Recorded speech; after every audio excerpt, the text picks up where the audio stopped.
Mainit ang mga usapin tungkol sa pagpapaaresto kay dating Pangulong Rodrigo Duterte ng International Criminal Court. Pero ano nga ba ang ICC at ano ang saklaw at jurisdiksyon nito?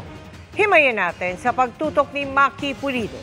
Some of the worst crimes ever known have been committed during the... Saksi ang buong mundo sa matinding karahasan sa iba't ibang bansa kung saan libo ang namatay, tinorture o nirape ng walang napananagot. Sa kontekstong ito, nagkasundo ang maraming bansa na bumuo ng isang independent na korte para mag-imbestiga o umusig sa mga utak ng malulubhang krimen. July 1998, 160 bansa ang lumagda sa isang treaty na kung tawagin ay Rome Statute of the International Criminal Court na bumalangkas sa mekanismo, procedures at anong krimen ang nasa jurisdiksyon ng ICC. July 2002 nang maitatag ang ICC.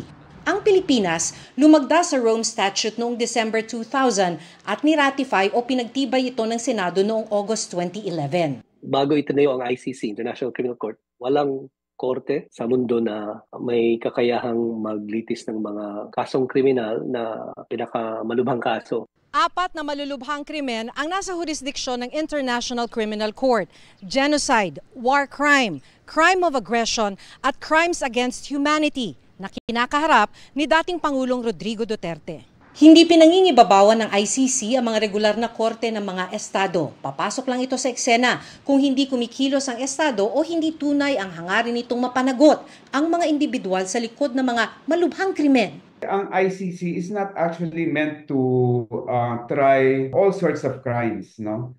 It's not a substitute to domestic courts. Ang kanyang mandate is only to try yung pinaka-heinous, yung pinaka-grabe, yung tinatabi na krimen laban sa sangkatauhan. Ang idea kasi doon ay dahil usually itong mga sangkot ay pinuno ng kanilang bansa, hindi sila ipoprosecute ng mga bansang yan. So kaya tayo merong international criminal courts.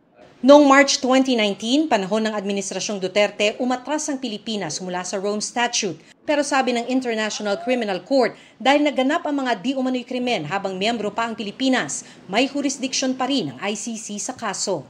Merong provision sa Rome Statute, ito yung Article 127. Kung nasimulan na before naging epektibo yung withdrawal, hindi na magagalaw yon or magpapatuloy pa rin yon. Otherwise, madaling tumakas. Kasi mag-withdraw ka lang. 32 kaso na ang naisasampa sa ICC. 60 warrants of arrest na ang naipalalabas nito at 21 katao ang kasalukuyang nakadetine sa ICC Detention Center. Sa mga kaso, 11 nauwi sa conviction at 4 ang akwital. 3 babae na may mahabang karanasan sa hudikatura at human rights law ang mga hukom sa Pre-Trial Chamber 1 na humahawak ngayon sa kaso ni Duterte ayon sa website ng ICC. Presiding Judge si Yulia Motok mula sa bansang Romania na isang dekadang nagsilbi bilang hukom ng European Court of Human Rights.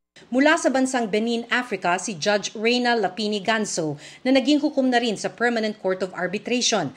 At si Judge Socorro Flores Liara mula Mexico, isa sa mga naging aktibo sa pagbuo ng ICC. Kapag lilitisin na ang kaso, magbubuo ng trial chamber at magkakaroon ng mga bagong hukom.